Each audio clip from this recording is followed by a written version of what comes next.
Okay, everybody, welcome back to the special business meeting. We recessed this meeting. This is the remainder of our budget discussion. We had a lengthy discussion earlier today around many pieces of the budget, and we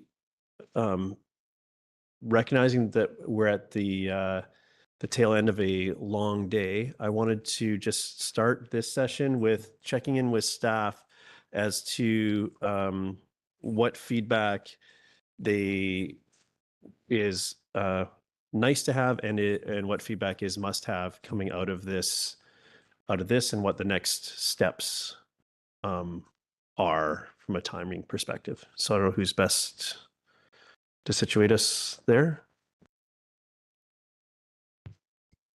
Thank you for the question. Think I'm on the track of what you're looking for. Currently, this is the SOP and capital budget. What we were hoping for today is to get direction from council to then be able to prepare for the tying it all together. The tying it all together is sort of the last step before we go to the public engagement or information night. Next week is the utilities budget. So December 2nd is the utilities budget.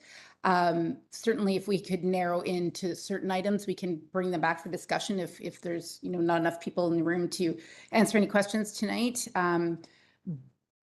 But those items would not be able to then be incorporated into the public information night. And that's okay. Public information night typically goes on a draft budget. It's not our normal process, but it's been engaged on a draft budget so far. So not sure if that's okay. No, I just want to just for follow-up to make sure that we all understand what we're trying to do. If council feels that some of what we heard today requires further discussion, could we break those out and refer them to that tying it all together discussion? That's the discussion that we'd be referring them to if we wanted to endorse, say, some, but give others extra time. Is that a reasonable course of action? Yeah, that is. Thanks. Okay, so council, we have some recommendations. The first one, if we start back at the beginning we can turn our minds back to earlier today, we had the recommendation around the special operating projects that appears in your agenda. And I suppose we could treat this we can do it two ways. We can move this as it's presented. We can treat it as a sort of consent agenda and pull some things out if we want to get some additional information, or to remove them altogether. Councillor Stoner. So I'll help foreshadow a little bit. I have some particular items in there. So if it was moved as is, I wouldn't be able to support the recommendation. So I don't know if you want me to. I have 4 items with the special operating projects. With those 4 items, I think we need to just dig into this as we go. So thank you for highlighting that. Perhaps we move it as it is and we propose amendments on those 4 items. Are you thinking they should be removed, or would you like more information before you can make a decision? Just what category do they fall in, actually? That's maybe the question. There's one that be refer back to staff with further refinement, change of funding sources for 2 of them, and then an addition. Okay. On something where I'm just going to check with staff, and I'm trying to figure out how to package this so we get what we need from this. When it's perhaps the inclusion is okay, but it's the funding source which is a very important piece of the puzzle. Is the funding source that's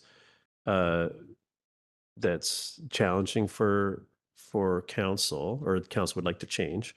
How do you see in the recommendation that we have here? It's sort of like approve as presented. So how would you like to see that discussion?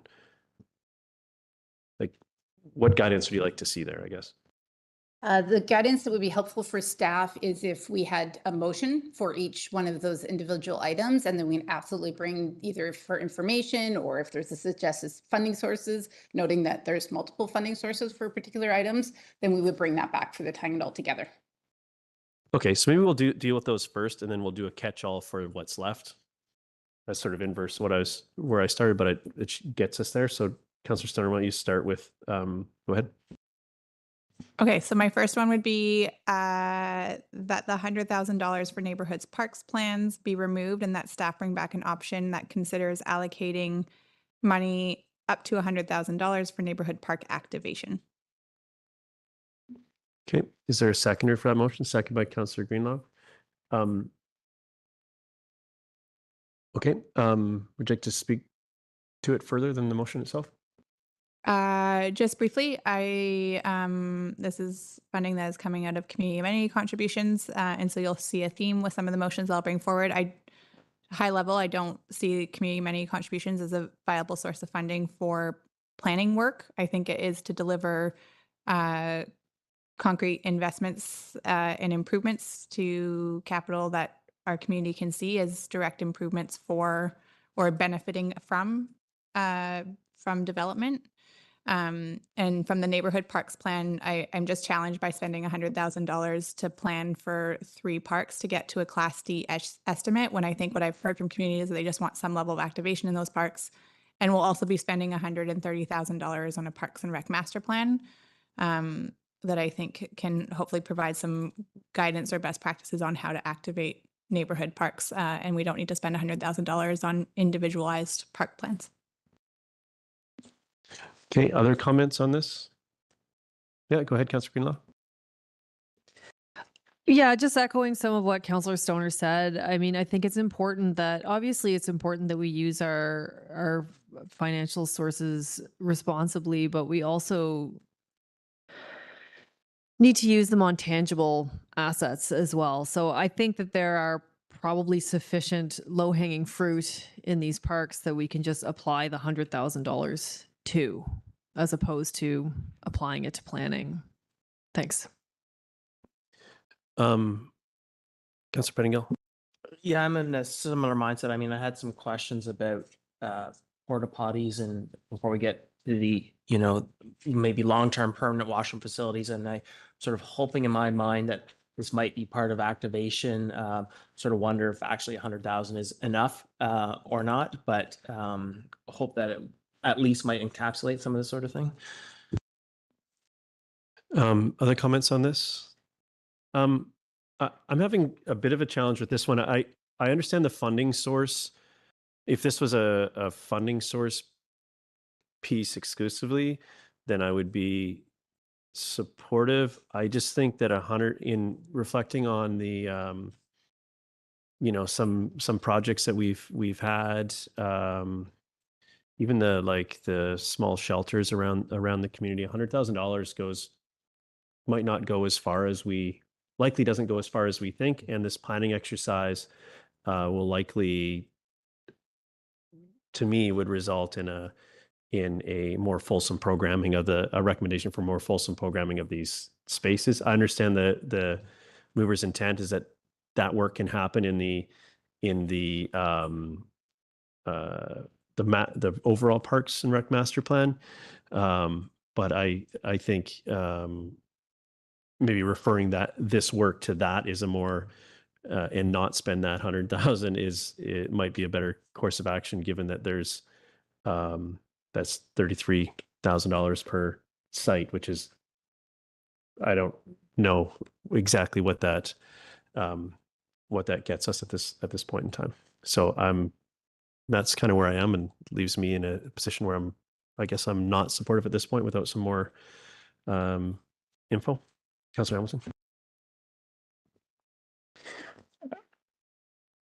I think that there is as far as I understand, and that's just from me looking at sort of roughly looking at what these parks are. They're relatively small parks within our community, but important to the people that live around them. And I think that it's I believe the money is better spent in executing and putting equipment in the park. And I recognize that it may cost more than $30,000 per park, and that's okay. But that the planning processes do not need to be consulted out for $30,000 per park and can likely be done in-house. Okay, other comments on this? I can go back around if. Go ahead, Councillor Anderson. Yes, I'd just like to, I've got a sheet of paper in front of me and I'm just trying to find the project numbers for these parks. Nope, that's a great question. I was scrolling as well. Do you have that? Yes, I have it in my sortable data format. Yes, go ahead. Yeah, 623-00129. 623-1. 00129.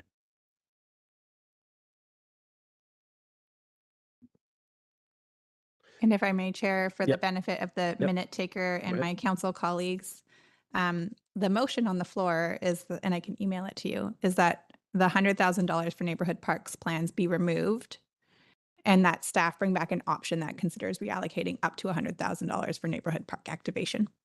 So appreciate that there's some questions there on whether that's even feasible. Okay. So it provides a little bit of wiggle room. And is that the same funding source for the activation? I'm fine using CACs if it actually means there's stuff going in parks. Okay, thank you. With that additional clarity, I'll support the motion and look forward to that discussion. I'll call the question then on this one. All in favor? Motion carries. Thank you.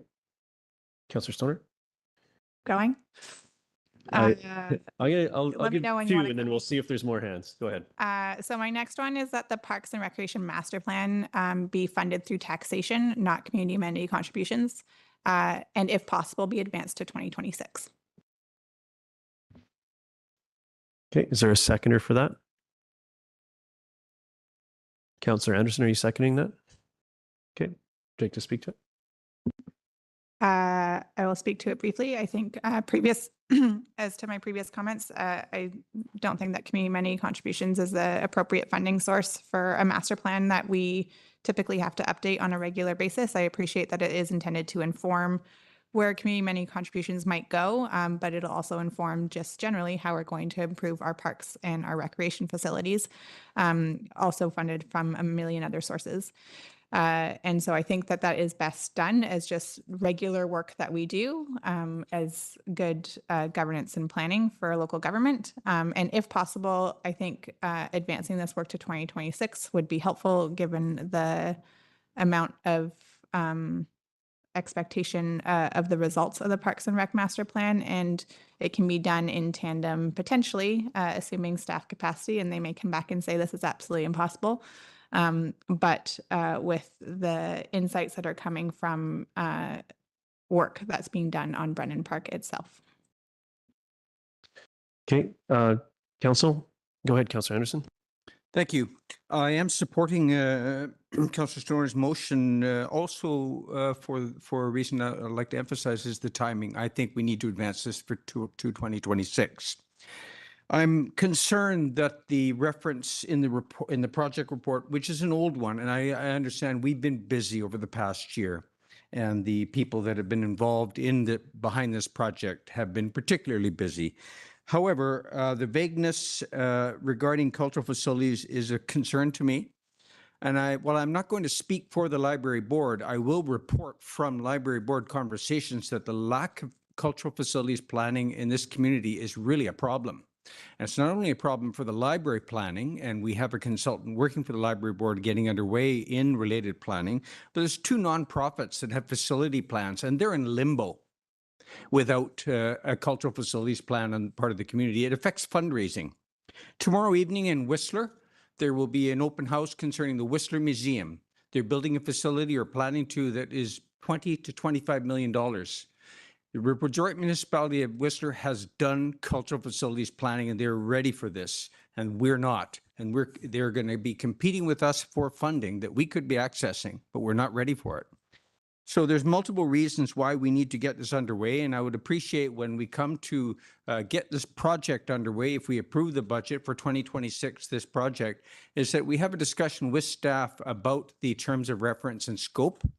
There was a reference earlier today, and I'll just very briefly, Mayor Herford, to the Squamish Arts report, that the terms of reference for that report, which was completed 2 years ago, did not have District of Squamish involvement. We need District of Squamish facility planning guidance, and that report wasn't going to supply it because we weren't involved in its terms of reference. It was inadequate for our purposes, adequate for other purposes. It's an interesting report, but it does not solve our information needs. Thank you. Thank you. Councillor Greenlaw? Yeah, thanks. Happy to support. I think the timing on this is really good too, given that we're kind of basically doing a lot of housekeeping around our CAC, ACC, DCC policies. And I think it's important to keep some clear guidelines of what's an appropriate use of those funds and what's potentially an inappropriate use. And I also want to echo the comments that Councillor Anderson made about the importance of expediting this work. Thanks. Thank you. I am curious to see the impact of this shuffle or moving this ahead a year in the work plan. I do think so. I'm cautiously optimistic that this can be achieved with everything else that's in there, although it's not always it's not exclusively budget that that creates the capacity to do the work. I do think that when paired with the last motion that we had and the expectation that that work in those neighborhood parks can be captured here, I think gives me allows me to support it at this time. But I'm a little concerned about overall or impact to the organization of this direction. But I'm happy to support. I'll support it at this point, and I'm sure we'll hear some more about this if it is problematic at our next meeting on the subject. I'll call the question. All in favor? Motion carries. Thank you. I'm going to just check in with the room. Councillor Stoner, I know you've got 2 pieces remaining. At least that's how I scored it. So we'll come back to you if needed. Go ahead, Councillor Hamilton. Yeah, thanks. And this, again, it may have impact on staff work plans. So interested to hear feedback on that. This is regarding the field allocation policy update. In the project justification, it says that this has been outstanding since 2012. It was the 2012 Parks and Recreation Master Plan that first called for this. And I'm trying to think about what could hold up such it's a relatively small, on the grand scale of what we do here in the district, relatively small piece. And I'm concerned that it may be that we haven't somehow developed the staff expertise and resources to do this thing in-house. And the fact that it's coming as a budget request, which is, my understanding, is attached to a consultant, generates further concern for me that we're not building up that in-house expertise. And so my motion is to direct staff to develop in-house expertise in recreation facility allocation policies as an alternative to relying on the one-time consultant contracts to develop our recreation allocation policies as outlined in the field allocation policy update. Or, okay, is there, yeah, can we get some clarity on what's proposed? There was a lot in the preamble. Just before I get a seconder, I want to make sure that we understand where we are with that. Thank you. Through the mayor, thank you for allowing me to provide clarity. I realize there is a motion on the floor. It hasn't yet been seconded though, right? Okay. In situations like this where there is specific expertise, particularly facilitation, so third party, more like what is perceived as more objective than staff, facilitation with user groups is very important. Further, this kind of work is cyclical, and to develop that expertise in-house, hire for it, would ultimately be more expensive than $30,000 for consulting. So that's why we use consultants for cyclical work that requires very specific expertise that isn't necessarily needed on the regular with our staff in-house. Do you have a follow-up question with that? We had your motion hasn't been seconded yet, but I'll just. Yeah, thanks. The other the additional aspect, and I used it in the motion I have crafted here. I used recreation facility allocation policies because this is just a field allocation policy. We will have a rink allocation policy. All of our facilities are going to need use allocation policies, and this is only one of them. And I don't see budget asks for the others in the next 10 years. So if we do require this consulting work, I don't see the consulting work required to do all the other recreation user allocation policies that we've said we need. So I'm trying to drive us to direct. I'll get turn that into a question if I can. There's an assumption that, sorry, we just heard from a concern from Councillor Hamilton around the what are perceived to be outstanding allocation policies and not seeing them in the plan as presented. Just what is are those on the docket next, and we're looking to sort of leverage, and the reason we're not seeing funds associated with is that some of the lessons will be from the one will carry over and it's not there, or are those not going to the community shouldn't expect those to happen in the 10 years ahead? Through the chair, thanks for the question. So the field's allocation policy is from 1984. It is the oldest policy that we have. There's multiple reasons why that one was prioritized. One is age. The other one is the oversubscription of the fields and lack of infrastructure. We have to support field users. So the priority was put on that. We're still developing our long-term capital plan and even strategic planning. So as we undertake this work, we'll have a better understanding of if future allocation policies can be done in-house with the expertise that's gained, or if we need consulting support. So we need to go through this process first, and then we'll look at what's required for the other policies. I recall some conversations in this room around the ICE allocation, as there was a relatively, I understand that policy is more recent, but when it was brought out, there were concerns raised by the community, and there was some, I'm trying to remember I don't recall the specifics, but there was some commitment to a review of that policy over time. Could you speak to that, as I think that's likely feeding into where the concerns are coming from my colleague? Through the chair, thanks for the question. I don't have that information on hand in terms of the review cycle for the ICE allocation policy. I'd have to look into that and get back to you. I know you've made a motion. Just to offer my thoughts on this, I think that I hear Miss Glenday's advice on how we get this work done is sort of the first piece.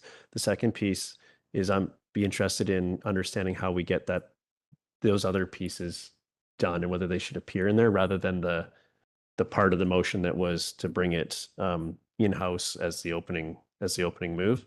I will go to council to see if anyone wants to second Councillor Hamilton's motion, and no one's jumping at that. So do you want to Councillor Pettingill? A question for the mover. One thing I didn't hear about this is my sense is that there's some desire or urgency across rec infrastructure for this to happen. I didn't hear a timeline attached to the motion. Yeah, fair. I had not applied a timeline. I had implicitly assumed it would happen in 2026 when this work would have been planned. Yeah. Okay, we didn't have Taker on a seconder there. Do you have another matter, another motion for us to consider before I go? No, that's okay. Yeah, go ahead. Sorry, I was just going to ask him to repeat the motion.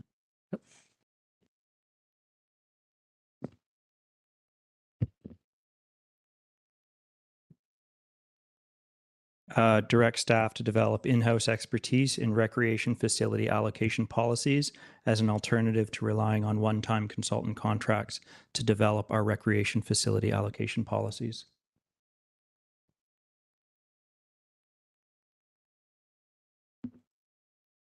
Sure, I'll second it. Would you like to speak further to it? Oh, no, thanks. I think I've spoken to it. Okay. Councillor French. Thanks, Mayor Herford. I won't be supporting this one. Just feeling like this is work best done by consultants, and this motion makes the field allocation policy more complicated than it needs to be, and it unnecessarily slows it down. 1984. Thank you. Go ahead, Councillor Pettingill. Yeah, I know we have a motion, but I wonder if the CIO can clarify, or someone can clarify, when we say this is cyclical, what we mean. I mean, I think, historically our population was much smaller and the pressures were smaller. It feels intuitively, or maybe I'm misunderstanding what goes into the development of a policy, but it's going to be a little while before we build a second pool and a second rink and so on. So the pressures and the sort of, it'll be annual, if not more frequent, when people are saying, hey, it's not fair, it's not working, etc. And so intuitively it seems like actually an ongoing thing until we get a lot more infrastructure maybe. So I'm just wondering, like, We've what been is the 40 deliberate plus years part? with the existing policy, so I which is too long. But maybe I'm confusing, I guess that's what, maybe I'm confusing the sort of a policy versus being able to manage allocations within that policy, and just sort of understanding where that line is or what our expectations are.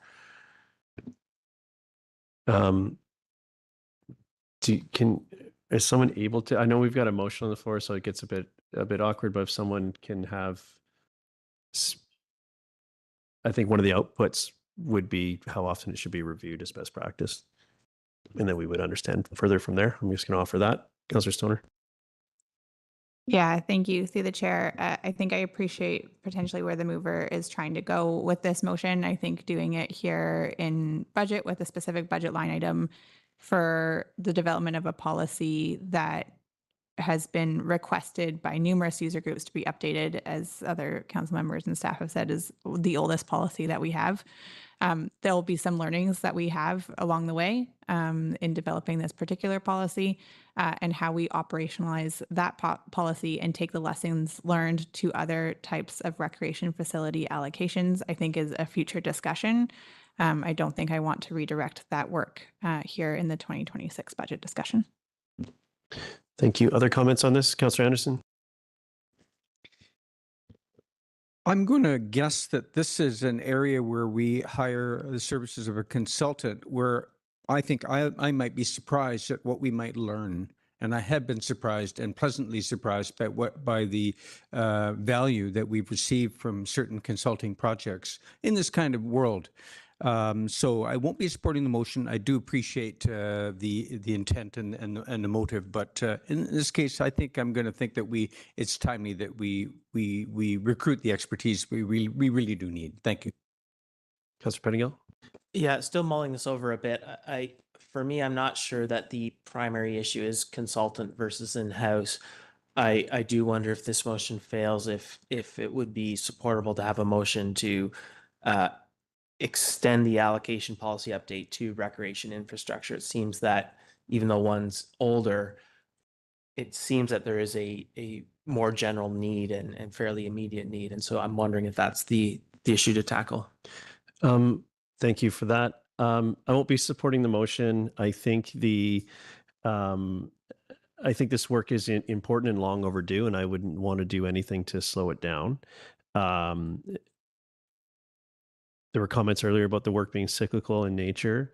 That a future update to the is likely to happen inside. I would suggest that best practices is likely somewhere that's not nearly as long of a cycle. And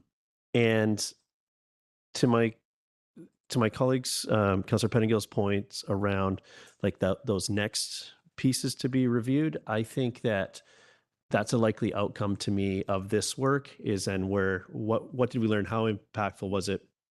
And should we populate the financial plan going forward with, one a year over the next couple of years to make sure that all those allocation pieces are up to date, and we can look at the methodology to achieve that. So I think that can be done in a future budget process. I don't want to, I'm speaking on the one motion and I don't want to speak on the second one, but I do think that there's more work to do in this allocation area. And the first step is an appropriate one, and the methodology to achieve it I also think is appropriate. So I won't be supporting the motion, but I do understand where my colleague's trying to get to with this one. So, go ahead. Yeah, I've just been reflecting on the comments from my colleagues, and I do think that this is something that we should keep in mind for future consideration, because I do think it will be of benefit to have this expertise, particularly in-house. Eventually, we do need to have maintenance of all of our facilities as well, and it's important to have people who are informed. Not have to rely on consultants in the future as we grow as a community and these resources increase. So yeah, just gonna say that. Okay, last word to you, Councillor Hamilton. Thanks, Mayor Herford. And this is when you said maybe we need to see allocations for the cyclical nature of these things. We have 50 policies in our policies. And if we need to hire a consultant to update every policy every time we need to update them, we'll be very much bogged down. So the spirit of this is to try to be developing the in-house expertise to develop our own policies. If there's a better way to achieve that in a broader spectrum, that's great. But I see it's important to have the expertise in-house to develop policies. I think that I just want to say that I'm not going to take a guess at the percentage mix of those policies that were developed with the support of external expertise. But I understand your point, but a lot of those were done in internal, and when we need the external advice to get a special project, which is what it is we're discussing, over the line to then, I just want to make sure that no one at this table or watching this is assuming that there's a mandatory consultant with every policy in that 50 policy list. Councillor Stoner. Okay. So with that, I'm going to call the question. All in favor and opposed? Councillor Greenlaw, Councillor Stoner, Councillor French, Councillor Pettingill, Councillor Anderson, Mayor Herford opposed. Motion fails. So I'm going around. Anyone else have anything they'd like to modify, remove, add here? And again, we're focusing on the special operating, then we'll switch gears to capital. Go ahead. Yeah, I missed it in the fire review. My understanding is that in part is looking at our response because of the pipeline and what our fire department may need to be prepared for. In my mind, a sharing a lot of the same information, but just an incremental is understanding if there needs to be any adjustment to our land planning, and it's something I've brought up many times. I have been calling around. I think I've sort of said I have in mind a 5-pager and $10,000 or something. So I've been calling around engineering and risk companies to understand in the oil and gas sector. We've only got one quote back so far. It's 15,000, very doable. And I think, again, there's a lot of overlap here. So I'm hoping to see something like this work, possibly an enhancement or would share some of the information, I think, to understand what that would look like. I'm going to turn that into a question for staff if we can. What is the scope of that project? And does it address, will it address the concerns that we've heard from Councillor Pettingill tonight and at other points in time? And two-parter, second part, if it doesn't, could it? And what would it take to do that?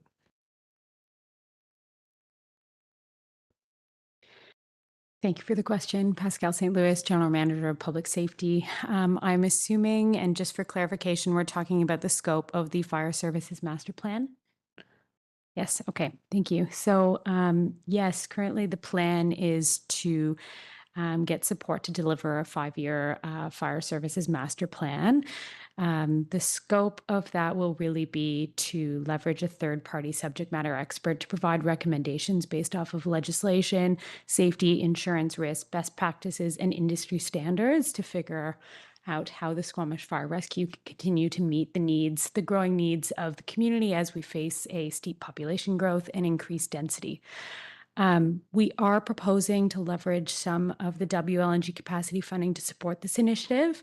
Squamish has had limited industrial activity related to this industry in the past. And so the aim is to consider the implications of this new industry being active within the Squamish Fire Rescue's response boundary and its impacts on training, exercises, and apparatus.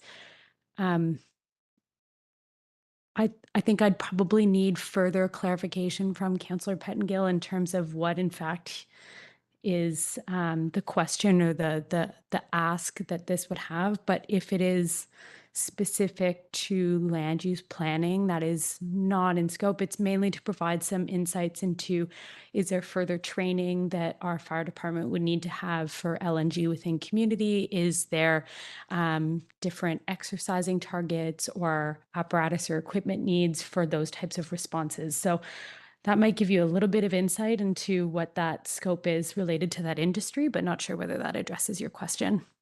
Go ahead, Councillor Pettengill. Yeah, so I think the shared information would be sort of general proximity of the pipeline relative to other infrastructure, some of the basics, pressure, volume, those sorts of things. So that would be sort of shared information. And then the differential would be the things you've spoken about versus, hey, do we adjust? Do we sort of set a corridor for further examination in our land use or not? And again, what I've looked at just doing it all standalone, I'm gotten one estimate so far, about 15,000. If part of that information is already provided, I would expect that number to go down. So just trying to give a sense of order of magnitude, like I'm talking about a very small project here, but. So I think Councillor Pettengill, Councillor Pettengill and I have spoken about this a few times, trying to figure out how we get to a resolution. I think one of the pieces that like earlier today, we were talking about the diking, and we were talking about we weren't going to adjust our risk tolerance level as a community when we're contemplating the diking. The idea, I feel like the information we've had in relation to the pipeline was using a different, perhaps trying to communicate the similar thing that we express purely as that risk tolerance level that is expressed in the OCP, and getting that number and getting it communicated to us in the same way. Like, is that sort of at the core? Because I think your comments took it into like assuming that it fell at a higher risk level than what we see in the OCP. Then what is sort of where you went? So I'd like to go, if we could step back a bit, that first bit. Has a risk been introduced to the community on some level, regulated in, that is a higher risk than what we see in our OCP? And someone somewhere is looking at ELARPs and risk profiles and so on. Like, I think this can be articulated somewhere. I feel like it's almost a conversion thing from the way that they've been speaking about it to the way that we speak about risk in our OCP, and how we respond to when risks occur, or when those hazards actually become a risk. That's where the fire piece comes in. So I'm just trying to reconcile this, and it feels so close together that I'm having a hard time seeing we need to take a specific extra action to get that information. Through the chair, Julie Venke, General Manager of Corporate Services. The challenge that we have in addressing this question is the fact that we do not regulate pipelines. and there are no Canadian standards in relation to that we can draw on. Should we wish to enter into the world of not necessarily pipeline regulation, but certainly setting parameters based on risk, that would be a larger project that we would need to engage a specialized consultant in. I don't think there's interest in regulating a pipeline, something that's been regulated into the community. It's just, to me, it's understanding that risk profile in relation to all the other risks we have in community. And are you saying that no one is shared or considered the risk of that? So can you get some clarity there? The risk profile is not something that's within local government jurisdiction. Like it's an activity, pipeline and pipeline safety is an activity that's regulated above the local government level. We have looked at the CSA standards that exist and whether there's anything in there that could be extrapolated and put into zoning, for instance. And there isn't any specifics in that document that could be applied.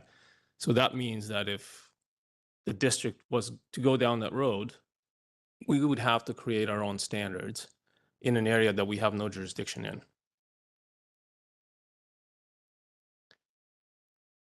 I'm going to think about that, but go ahead, Councilor Prendergast. Yeah, with respect, Strathcona, Alberta does exactly this, and some of the engineers I was speaking to, they brought it up. The CSA standard does speak to our role as regulators to manage public safety in relation to public pipelines and the safety of the pipeline. It is not prescriptive. We have risk tolerance in our OCP. The change we just adopted sort of talks about managing risk in relation to natural hazards and industrial and other hazards. And so I'm just looking to understand what the risk is. What we do with that, I don't know yet. And maybe we find out, I've just been blowing smoke from the people I've been spoken to. I get a lot of raised eyebrows when they say, oh, they're building this under a road, because the CSA guidance says you shouldn't do that. It doesn't say you can't, it says you shouldn't.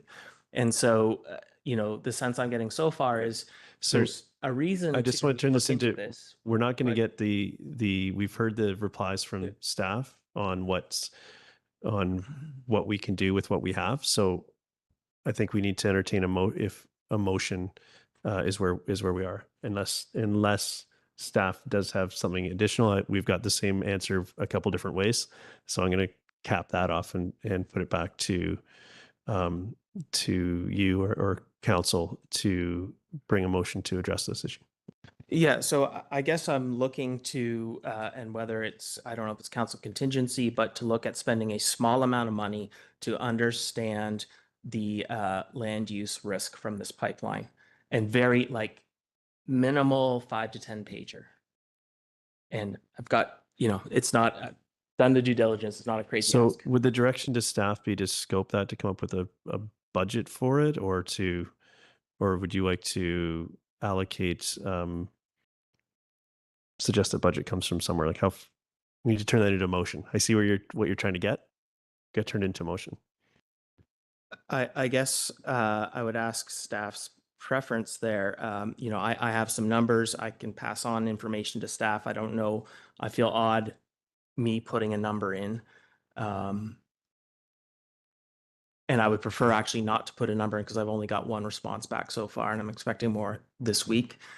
So maybe earmark this, but. I think that we definitely need to, at the very least, have the desired outcome.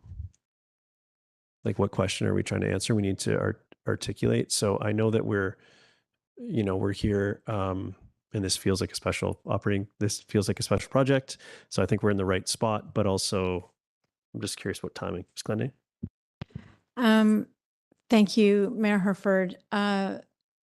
Ultimately the budget and what council directs is, as you well know, to state the obvious, council's decision. That said, inserting a brand new special operating project at this point in time is really out of sync with our process. So there's strategic planning updates at the beginning of the year, and then planning for budget. And then now we're in the final throes of showing you the draft budget. Should council insert something new, I just caution you that at this point, we don't have a scope. We don't know what the cost would be. We don't know what the outcome is. It will be tight for us to get any kind of that work done. And I think everyone here working at the district is flat out recovering from a labor dispute and trying to get the budget done by the end of the year. So I will add that respectfully and await a motion if you do direct a new project. Go ahead. I guess in fairness to myself, it's something I've been sort of raising for a while, saying what's the best way to do this for more than a year, I think. And this is not a big project. Because of the legwork I've done, it's a half-hour handoff to a consultant. They do the work and then you send the report. Like this is not even a 3-day staff project. This is like a half-day staff. Like again, this is meant to be very small on purpose. If we decide to take it further, like Let's turn it into a motion, or we need to move on. So that's where we are. I can come back to you if you'd like a moment to craft that, as I know there's other points to discuss around the table. Okay. Any other hands? I've got Councillor Stoner to come back to. Not seeing any other hands. I wanted to I spoke earlier about the council remuneration policy needing a review, and I would like to move that the review of the council remuneration policy be added to 2026, and a placeholder held so it reoccurred every 4 years prior to align with the election cycle. And if there's a seconder, I'll speak to it. Yeah, absolutely. Thank you, through the chair. I'm just wondering if staff happen to know off the top of your fingers, how much is left in council contingency for 2025? And if you don't know, that's okay.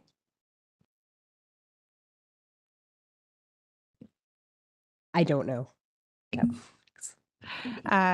So before that seconded, I would consider follow up to that.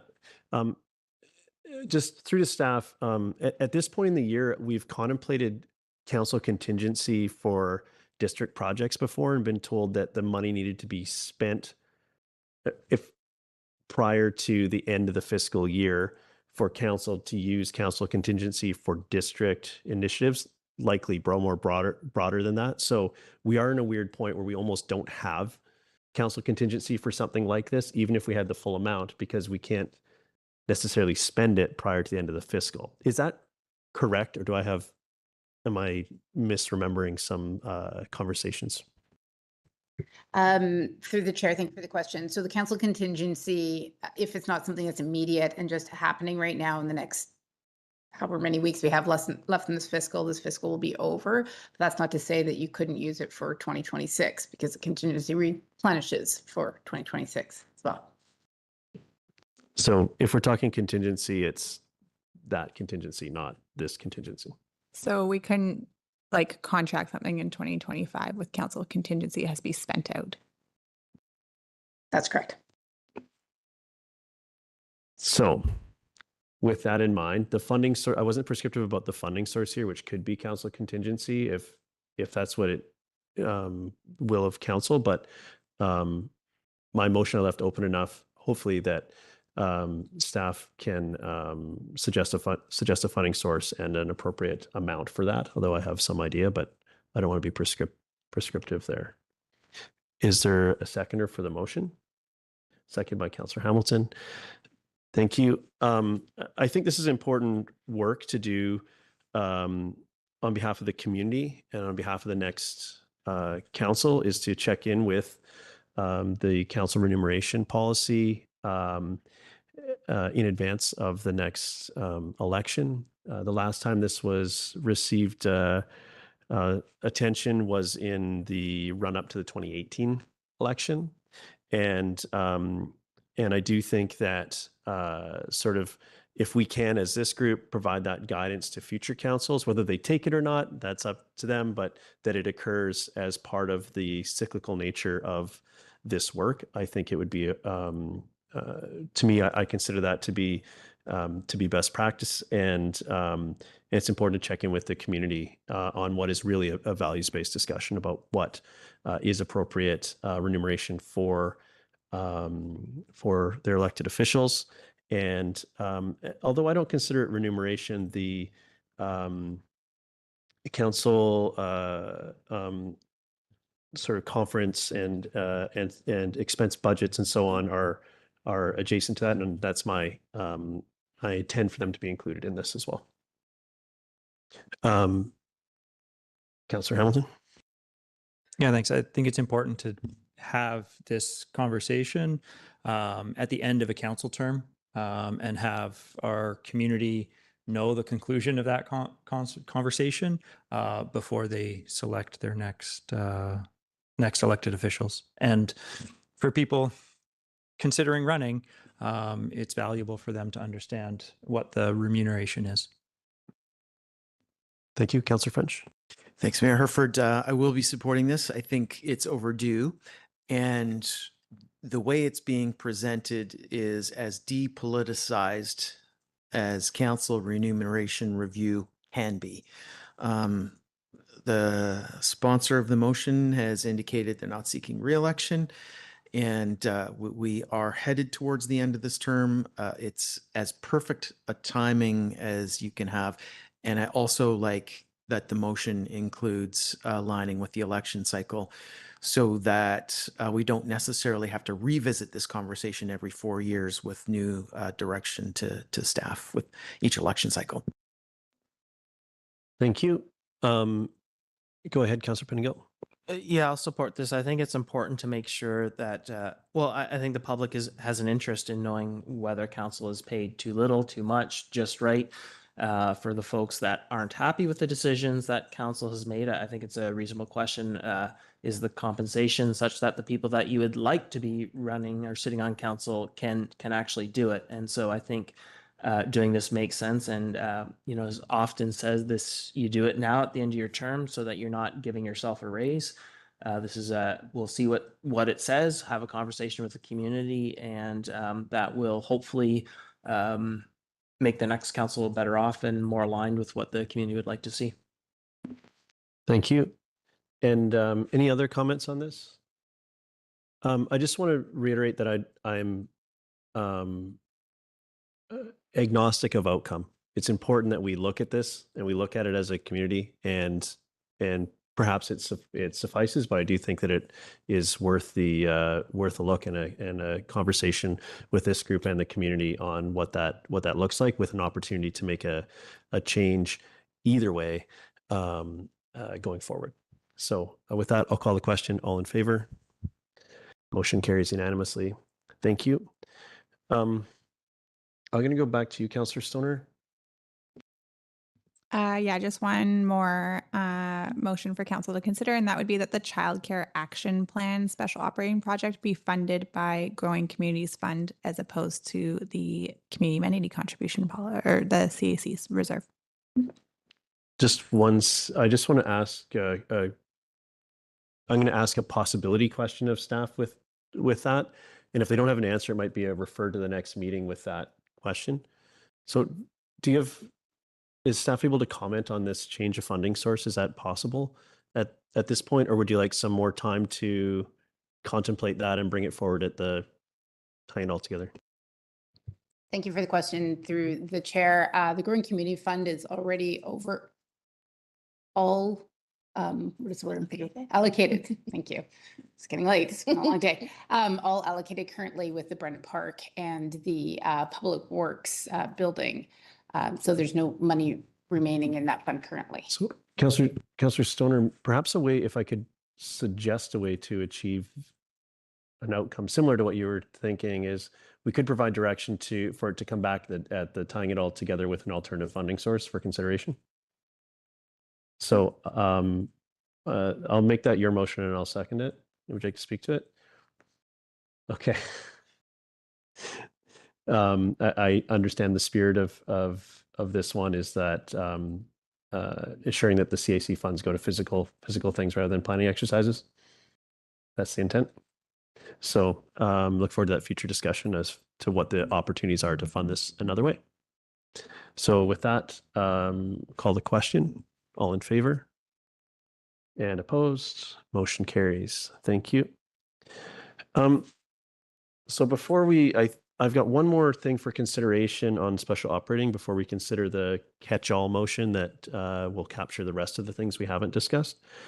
And it's the tourism master plan project. I've lost sight of the dollar value of that project, but the importance of the project has been brought up by folks in community. Does someone have the dollar value that we were using for that project when it was in the budget? Through the chair, yes, Julie Venke, General Manager of Corporate Services. Originally, the budget was the budget amount was $100,000. However, and as indicated by Tourism Squamish, this was for a reduced scope, reduced engagement activity. The estimate for the full tourism master plan sits at $150,000. Okay. I'd like to move that the tourism master plan, that staff bring forward options for the inclusion of the tourism master plan in at the tying it all together with the timing that is realistic with capacity of the organization for consideration. So I'm not saying it's in 2026. I'm not saying it, just where does it fit? And then we can have that discussion.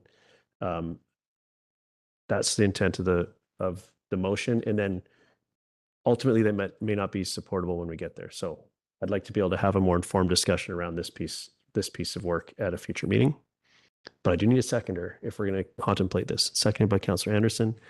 I think it's, to me, this is an important piece of work that we need to have on at the very least on the horizon, so that our partners that are working in this area can work towards the pieces that they need to engage with the project in a fulsome way. I know that this project has a history. First, we stepped back from it from a timing perspective because our partners didn't have the capacity at the time. And now we're at the other end of the spectrum where we've lost that. Now, where the piece our budgeting process is and capacity is what's holding up the project. I do think that broadly, tourism has already formed a larger part of our economic landscape in Squamish and is likely to continue to do so, but does need support of a master planning project. So I think it's important that we have it in there in a realistic time frame when we can do commit to doing the work. And I'm curious to see what that looks like. But I do think that this is work that needs to happen well inside the next decade, which is what we're contemplating directing work here on our 10-year financial plan. So, Councillor Anderson. Thank you. Speaking in support of the motion, I've got in front of me here our council strategic plan and our, I think, 45 odd objectives, or maybe there's 15 odd objectives. One of them is 4.2, increase economic activity in the core enabling and emergency economic sectors. And one of them, well identified as a core and enabling sector, is tourism. And enabling is an important word because there's other sub-industries that are dependent on a healthy tourism sector. We can be overwhelmed by our housing agenda, the ever-present and ever-challenging housing agenda, and sometimes we maybe are missing in applying emphasis to that particular area of economic development. So I'm happy to see what we can do to accommodate it. We'll also note, however, that another item that we've discussed today is the marine impact study. And Tourism Squamish has been very active in that area because Marine Gateway for visitors, including passenger ferry and this kind of thing, is something that we can address in that area too. So we won't lose sight of economic development. We won't lose sight of tourism. It would sure be nice if we could accommodate the tourism master plan, however. Thank you. Thank you. Other comments on this? Yeah, go ahead, Councillor Stoner. Yeah, thank you through the chair. Well, I appreciate the spirit of the motion. I do appreciate that there's some interest from external organizations to pursue this work. I think that for me, a broader discussion on where our economic development capacity is and where we want to focus it would be more useful for me before we start putting in random master plans back into the 10-year financial plan. I've heard multiple things today going back to this morning around industrial land strategy. There's requests around further support for outdoor rec. There's the tourism. There's the marine impact study. There's growing calls for some support around health and medical tech learning hubs, as well as a bunch of work that will get unlocked once the Cheek Islands hazards policy is advanced. And so I feel like just adding this into our budget for the sake of it was there and we would like to bring it back feels reactionary as opposed to well-planned in terms of our direction for economic development support. So my preference would be that we actually have a fulsome discussion around how we want to direct economic development going forward, since we've seen some changes in that department in recent years. Thank you. Councillor Pettingill. Yeah, I'm a little bit torn here. I appreciate what my colleague just said, but by the same token, I don't recall asking it to be removed. I know we didn't want to do it in the next year, but I don't, this had been part of our planning. We just removed it without that discussion. And so it's sort of returning to the discussions we've been in, back to status quo. Do we need a broader discussion of where economic development focus is? Maybe. Where does it leave this? I'm not sure. I'm not sure how to grapple with, how things get in or out of the budget and which ones we pick, or, how that happens, I guess. Thank you. The motion was for it to come back with a timing piece, and if that goes into capacity of ECDEV, I think that's an important discussion. And the outcome of that might be that it's where it lands isn't supportable. We need to trigger that broader conversation. So I think this is like a two-part approval with this, where one is this direction to research it. The second is the final approval of this direction. And maybe that means the suggestion will come back that we need staffing to address it, or we need to step back and have that broader conversation. But I think this, I want to make sure that I feel similar to Councillor Pettingill, where I remember stepping back from this on a timing perspective, but the removal altogether isn't what sticks with me. And if this conversation will at least land in an intentional place, one way or the other. So with that, I'm going to call the question. All in favor? And opposed? Councillor Hamilton, Stoner opposed. Motion carries. Thank you. Now we're down to the balance of the special operating projects that I think the staff recommendation, staff to include special operating projects presented in the report. Because we've made these changes on a few things, can we still use this, or do you have different language that would sort of endorse the balance of? Oh yeah, I'll take an answer to that, but I'll go to you before we consider that. Actually, I'm going to go to Councillor Pettingill, and I'll give staff some time to think about what that would look like for the balance of the items. Councillor Pettingill? Yeah, I guess test a motion that staff return, I think it's to the wrapping up meeting, that's what it's called, to obtain with options to obtain a brief pipeline societal and individual risk assessment. And I will speak to it if seconded. Okay, is there a seconder for the motion? Councillor Greenlaw, go ahead. Yeah, sort of as spoken to, I think this is very small. It is the smallest item I think we've spoken about for me, all the research I have done, what they do in the UK and even a couple other jurisdictions in Canada, this is just basic prudence and due diligence. And I think it is entirely reasonable.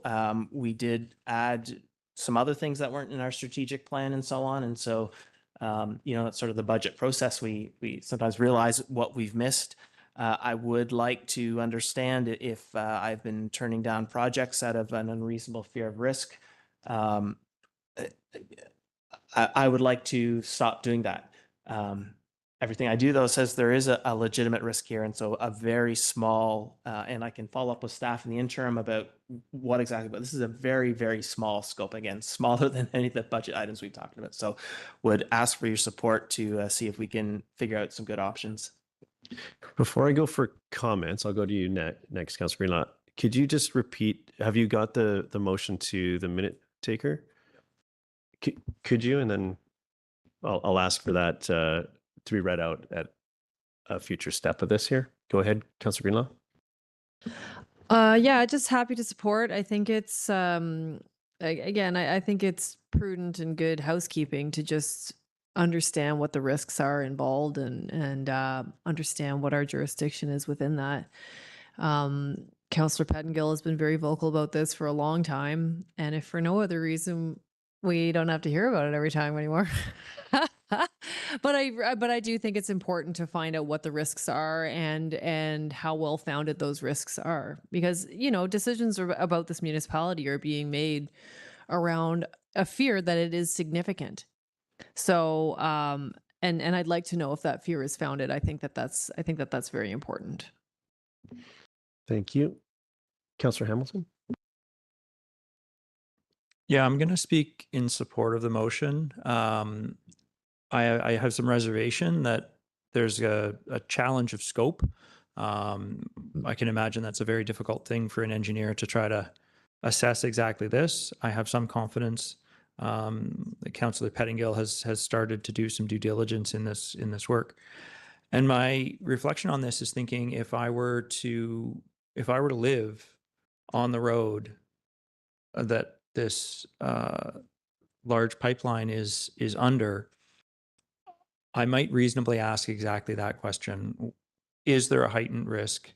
What is it? And I could reasonably assume that my municipality would have some estimation of the risk, if any, to having an industrial pipeline of liquid natural gas on my road in front of my house. Just for clarity, it is not on my road. I do not live there. I'm thinking hypothetically for a resident who may live on any of these places. Thank you for your comments and your additional clarity.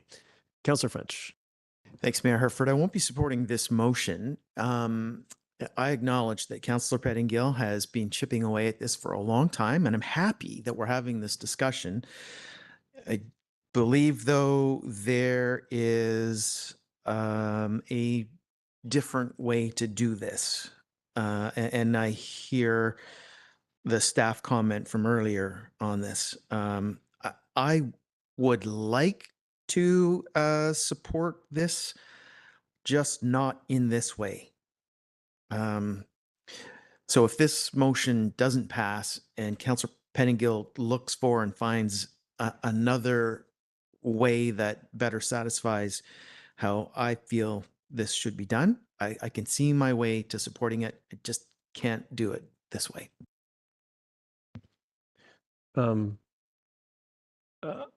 I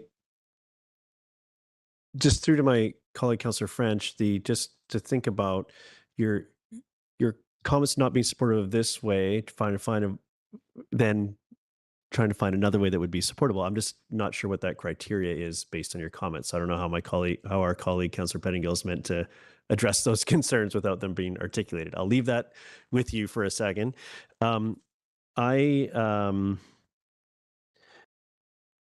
think that I'm speaking in support of the motion.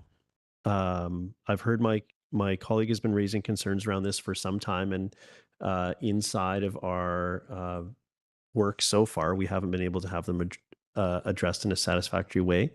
I do recall that the members of this council that were here last term, we did have an energy regulator come and speak to us at the time. And we have worked at this.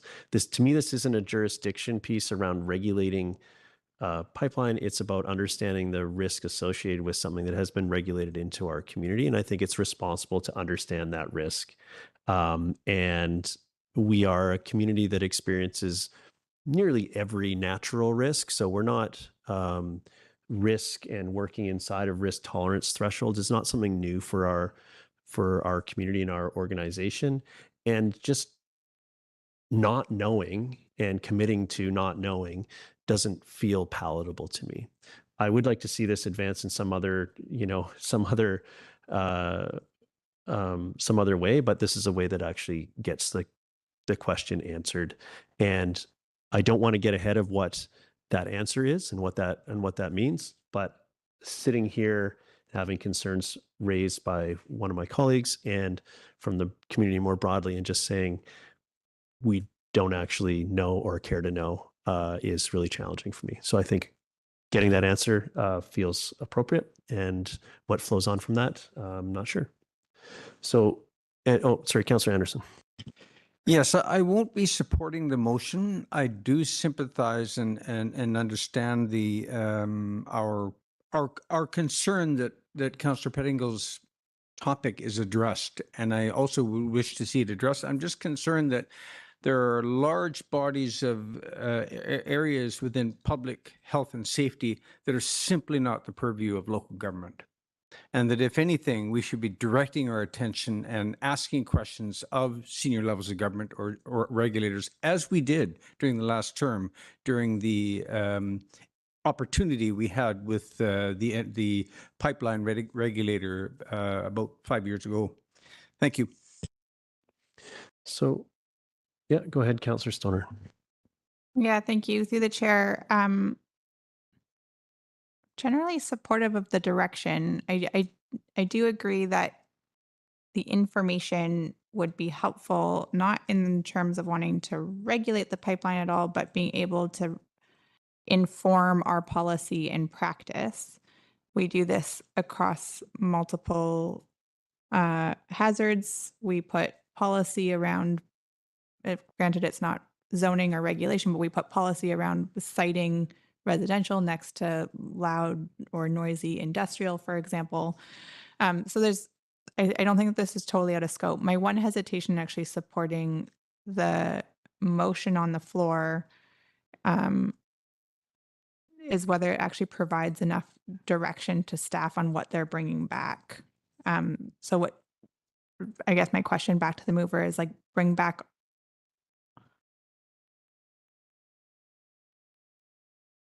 I just wonder if we can be more direct in what it is that we're asking for. My concern is that we put a lot of work onto staff to just try and figure out what it is that you're asking for.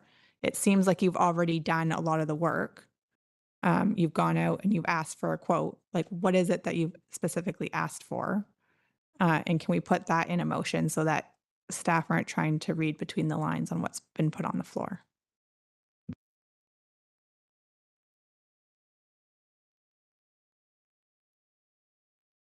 That was a question through the mayor to my council colleague for clarification. Yeah, so when I've been calling, basically I'm calling, again, risk and engineering companies, and one of them, by the way, is working for wood fiber on the wood fiber site, and so has some knowledge about the project. Basically what I'm telling them, I'm looking for something, I say, hey, in my mind, there's a 1 to 5, 10 pager thing.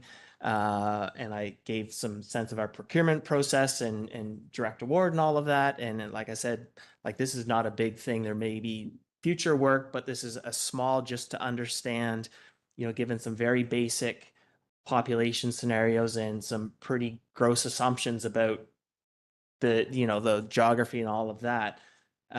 Can we have something along the lines of our ALARP understanding, or our one fatality, 1 in 100,000 chance of fatality? Is that possible in a 1 to 10 or 20 page thing that's not a massive budget? and I've a couple of them said, oh, okay, well, let's have a bit more of a conversation because they've wanted to ask me. And so I've spent about 20 minutes on the phone with them, just sort of clarifying, sort of saying the same sort of thing. We go back and forth and they sort of understand. I don't know how to express it better. Basically, it's societal and individual risk, like the same way we've done with the Chikai fan, but with much bigger assumptions, because we're not going to spend $1 million on this assumption, right? And so that's the kind of thing. I didn't want to try and put that into a resolution. I thought I'd try and get to it. And, I'm happy to share contact info or meeting notes if that helps staff in the interim. I'm not sure how better to share. So council's aware, Councilor Pettingill shared through council mail the motion itself. The minute taker has it. Just to be extra clear, I'll just have it read out by the minute taker if that's, and then if there's no further discussion with that clarity, then we'll move to vote.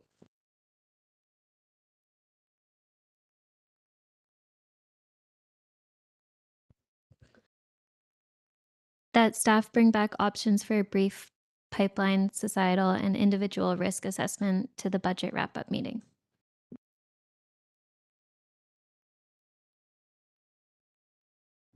Okay, so that's been moved, seconded. We've spoke to it. Any additional comments before I call the question? Given that whatever comes back, we'll have an opportunity to debate that if this is successful. So with that in mind, I'll call the question. All in favor? And opposed? Councillor French opposes. Motion carries. Thank you. Now, I'm going to make a motion just in relation to the remainder of the special operating projects, and thank you to our staff for the guidance on this. So I'll move that council direct staff to include the special operating projects presented in the report from Financial Services dated November 25th in the 2026 to 2035 financial plan, with the exception of the projects directed individually by council resolution earlier in the meeting. Second by Councillor French. Any comments broadly on special operating projects anyone wants to share? I'll just share my thank you to staff, the entire staff, for the work on bringing these forward, and yeah, and I look forward to engaging with the community on this list of projects at the upcoming information night. And debating the ones that still need some debate that we directed earlier. Councillor Anderson. Thank you. These special operating projects in particular prompt one to think of the themes, such as those that are in our council strategic plan objectives. This time around, there are 4 of those objectives that they're a lens that I apply. 1.4, building relations with community groups. And we addressed partnership agreements a few weeks ago, and I hope that we'll remain committed to implementing that partnership agreements plan and not delay on that. And after all, this is our last year, and we want to see some progress with respect to these objectives. Another one for me is 2.3, the recreational cultural facilities. And so I'm hoping that we can find some way to move ahead on at least the planning processes around those facilities. 2 items that were reported on today from staff. I was very happy with the reports and with the commitment on the part of staff that they hear us, and there's an intent there. And that's on employment lands, industrial lands, and also the marine action strategy. These are multifaceted initiatives. The employment lands also involves lands for campgrounds, for example, or tourism use, and also on the maritime side. So looking at through the lens of our strategic council objectives, I'm satisfied with the work we've done so far in laying out a proposed special operating projects package. Thank you. Thank you. Any other comments on this? Seeing none, I'll call the question. All in favor? Any opposed? Motion carries unanimously.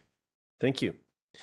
And now We have the recommendation on the capital projects, and I'll just read it out so we know where we're going. That council directs staff to include the capital projects presented in the report for financial services dated November 25th in the 2026-2035 financial plan.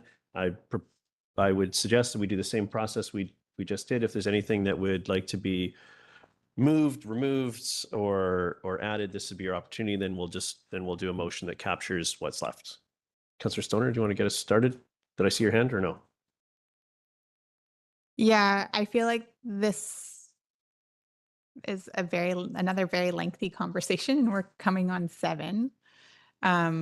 This has the task force around Brennan Park, which I suspect will have some significant discussion. So I'm just wondering a temperature check with council and perhaps staff again, like, can we bring this back to next Tuesday's meeting? I think I'll go to staff. I'll just offer some thoughts on this. My preference would be if we treat it like a consent agenda. Like, what are those pieces, so we can narrow the scope of getting all the budget managers for the conversation, so we can potentially pull the pieces that need that additional time, and that will set staff up to be able to advance the work on the largest piece of the work possible, given where we are. I'll go to staff. Does that approach make sense? Are there specific items that we really need to get through today so that you can do your next steps? I just want to make sure that we're only delaying on the pieces we need to delay on. Thank you for the question through the mayor. Yeah, that would be appreciated if we could narrow the focus and certainly not just be bringing back the whole entire capital budget at a future meeting, just in terms of focusing staff time and efforts and anticipating supporting council in the next round of deliberations on this. Okay, so Councillor Stoner, I agree with you. I think that the task force piece deserves some additional conversation. Maybe instead of doing these all individually, the motion would be to refer these items to the next to a future meeting, we'll say, which will likely be the next Tuesday, but just a future meeting for additional conversation. And perhaps we can put together a list to do that. Are there other items with this structure? We have a bunch of other paths available to us, but this feels like we might be able to get somewhere. Councillor Hamilton? Yeah, I just have a question of clarity. I'm not sure if the staff are here anymore to answer the question. So if they're not, happy to wait. It's on the Mamquam Bridge resurfacing project. Do I understand correctly that the grant 2.2 million, we're still waiting to hear back on that grant, and it is still a possibility?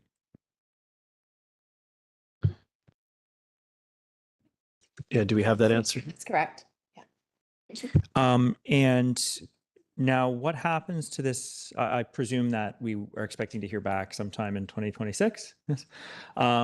What happens to this line item if that grant doesn't come through? Does it come back to council for conversation, or what happens to the project if the grant doesn't come through?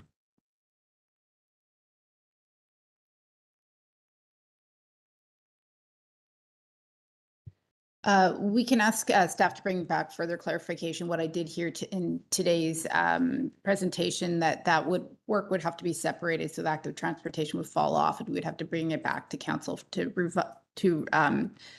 have a look at what could be funding for that particular part of the project. But again, we can bring that back at the next meeting and make sure that you have the appropriate detail. Okay, thanks. And my next thinking on it is, if we do get the grant, is it realistic that we can spend the money in 2026? Because that seems like the bridge extension into the active transportation, we're going to need to do waterworks, and I I don't see how we can get the project done. So if we do get the grant, can we do it in 2026? Again, through the chair, don't want to speak for the staff or the subject matter experts specifically, but if there wasn't able to be achieved in 2026, it would come through a carry forward into 2027. So just to my colleague, the answers to these questions, are they material to that project's inclusion in its current form in the financial plan, or are these curiosities to next steps and scope and just a different course of action? I'm just trying to build my list of things that we would like to have more information on before we approve.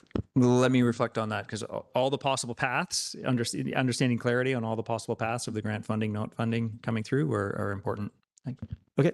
I'm just accumulating a list. I'll come back through. I'll go this way, Councillor Pettingill. Yeah, for me, and I'm not sure exactly what my ask is yet, but and I don't know if I missed something, but I was a bit surprised that the electrification of the Adventure Center, there's a timing thing with an immediate HVAC failure, and I understand we need to do something, but our response seems to have been to sort of just abandon electrification of the Adventure Center, and which seems at odds with what's in our climate action plan and so on.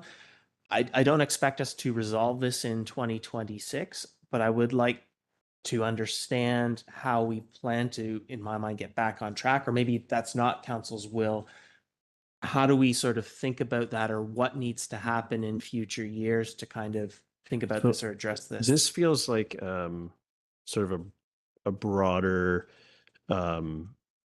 community climate action plan discussion, facilities planning, corporate emissions, like that category of thing, rather than a specific capital expenditure. I understand it's the questioning, the line of questioning comes from, looking at our capital budget. So perhaps it's best addressed, I would say, through some other, a look at the strategy, and I can work with you and staff and figure out if we need to create an opportunity to do that, or if that's something that's coming to us in the one caveat, and we did hear from staff that they're looking at hybrid versus electric for the next HVAC. And so maybe that is a more immediate impact depending on where council's head is at. And so I don't know if that's something we need to drill down on now or when that happens. Which item, do you have a line item that we could, I'm thinking that so far I've got the task force, the bridge resurfacing project, and I just have it noted as HVAC, but facilities electrification. So I'll let you look at that, and I'm going to go over to Councillor Stoner. Sorry, thank you through the chair. The others that I'd like to add to the list are the cemetery cost increases, the community-wide speed reduction, and then a high-level cost and risk of not advancing municipal hall renewal or relocation. And that's tied a little bit to the Brennan Park Task Force discussion. I have two other high-level questions, but they're not for your list. Let's go to those let's just try to flush out all the things. Go ahead with your questions. Okay, my first one is there's a line item, I think it's in the CAC reserve for facilities planning and construction placeholder for $240,000. I'm just wondering if staff can speak to why that is there.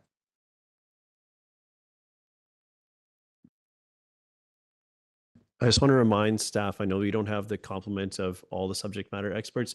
If the answer is we need to bring that back to the next meeting, we'll make sure that we articulate that in our motion. So having given you that out, is that would you like to play that? Okay, go ahead. And then my other question is, back in May, Council directed staff to bring back a discussion to a future committee of the whole on lessons learned in the delivery of district-led key projects prior to the 2026 budget deliberations with respect to planning and implementation of projects on time, in budget, and in scope. We're in the midst of budget deliberations. I appreciate there have been lots of moving pieces. I still feel like there's valuable information in this discussion around how we do capital planning. and how we've allocated funding here. And so I'm just curious if we have an update on when that discussion will be coming back to us and if it'll be in advance of adoption of this budget. Yep. Ms. Fengi? Through the chair, we're just checking the date on that, but my understanding is that the date for that is in January.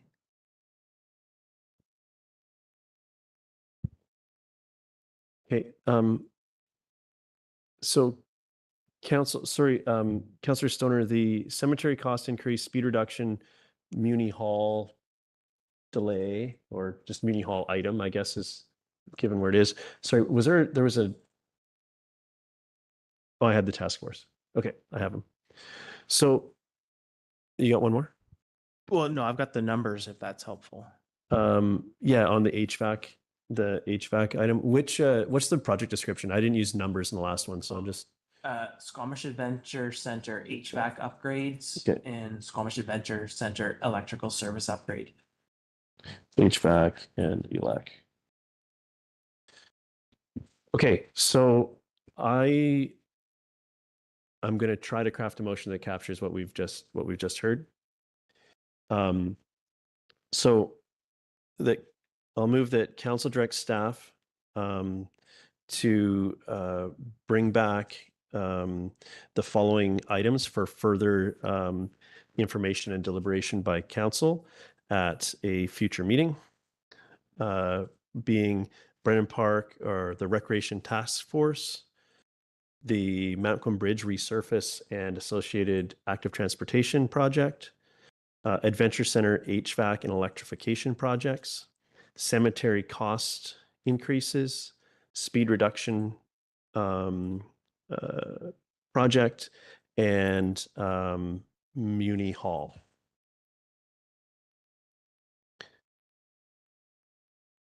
I'm hoping that, is that a seconder or would you like to add to the list? Did I miss something?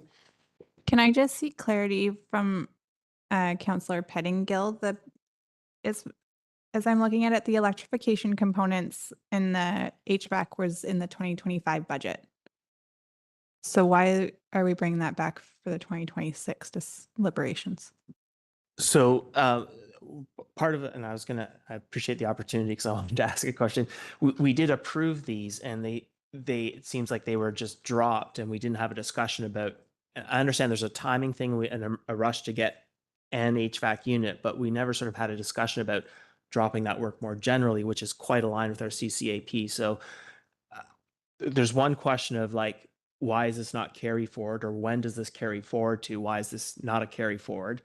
The other piece is my understanding there's two HVACs, one which has been replaced, and maybe I don't know what we can do there, but there's a second one that hasn't been purchased yet. So is there some direction?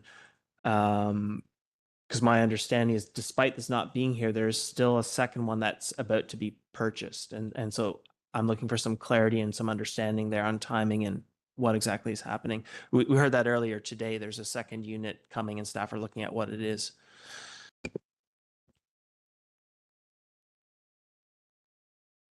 Is there someone that would like to second my motion?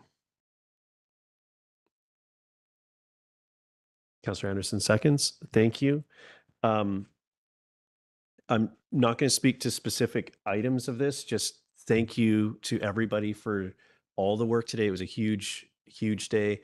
I think Ms. Boxford has set a new record for time in the hot seat here with council, and that we're just down to these pieces that I tried to capture in the motion, which are largely, I think, debates for council, not because there's a lack of information from staff. So thank you so much for all of that work that got us here. And I look forward to these future discussions. So thank you also to my council colleagues. It's been a huge day. We have been here since 9 o'clock in this room. And I think it's, so I really do appreciate the work and being able to break this conversation into appropriate pieces so we can move forward with the pieces that we can. So I will go to Councillor French. Thanks, Mayor Herford. And speaking in favor of the motion, in addition to the long day that we've had today, I'm sure I wasn't the only one who spent most of this past weekend sorting through spreadsheets with an eye on what can we cut, what can we shuffle, what can we fund in a different way. And where we're at is we're making sure that our community is going to be protected from floods, that our water system gets the maintenance and expansion that it needs in 2026 and beyond. Same with our wastewater system, that as we go forward, our community has wildfire protection. We get ongoing improvements to Brennan Park. Our reserve funds are healthy. And another important thing that we've covered off today is a revamp of our official community plan in a few years. An exercise that is needed because we're a fast-growing community with no indication that our growth is going to slow in the next couple of years. All of these are important. They're all in the budget. And when I reflect on all of that and the property tax increase that we're contemplating, I break from looking at spreadsheets and watch the 6 o'clock news and am struck by what the city of Vancouver is doing, which is a lot different to what we're doing. Zero means zero in Vancouver, and zero also means significant cuts impacting arts, culture, heritage, parks, climate adaptation, and mitigation. Then top all of that with increased fees across the board in the city of Vancouver. We're not doing that here. And I pushed last year for a property tax increase that would be lower than what we're contemplating. And I spent this weekend trying to figure out how I would sit in this seat today and push to achieve something less than a 10% increase. I couldn't find it because we need to spend what we're contemplating in both the capital plan and special projects to get our community where I think we all want it to be. So what Vancouver is contemplating, I don't want for our community, and that's why I'm supporting this motion. Thank you. Just a reminder that there's a subsequent motion coming that'll be the balance of the capital, but I just for orientation, I almost combined them, but I couldn't figure out the motion. Councillor Stoner. Yeah, thanks. I think just on the items that have been pulled, as others have mentioned, there was a lot on today's agenda. It's the first time that we're doing a 10-year capital plan. There's some reorientation in the way that we're digesting this. And so I think it's important to pull that and make sure that we have fulsome time for discussion and debate and deliberation. And for me, that is not happening this evening. So thanks to my council colleagues for considering having that conversation at a later date so that we can be fulsomely behind all the projects that we're putting into our capital plan. Thank you. Thank you. So I'm going to call the question on this piece, and then we'll have additional comments if needed on the bulk of this as well. So all in favor? Motion carries unanimously. So now I'll move that council direct staff to include the capital projects presented in the report from Financial Services dated November 25th, 2025 in the 2026 to 2035 financial plan, with the exception of the projects explicitly directed by council resolution earlier this evening. Seconded by Councillor Stoner. Comments? Go ahead. Yeah, just really briefly thinking back to 9 a.m. this morning and the very full gallery of staff that we had sitting here and the walkthrough, the capital committee work that has been done, the cost estimate process. There's just so much thoughtfulness that has gone into reorienting this long-range financial plan, long-range financial plan for our community and getting us up to speed as we go through the process. And so just a huge thanks to staff for walking us through that work. Thanks to my council colleagues for the good deliberation and the debate.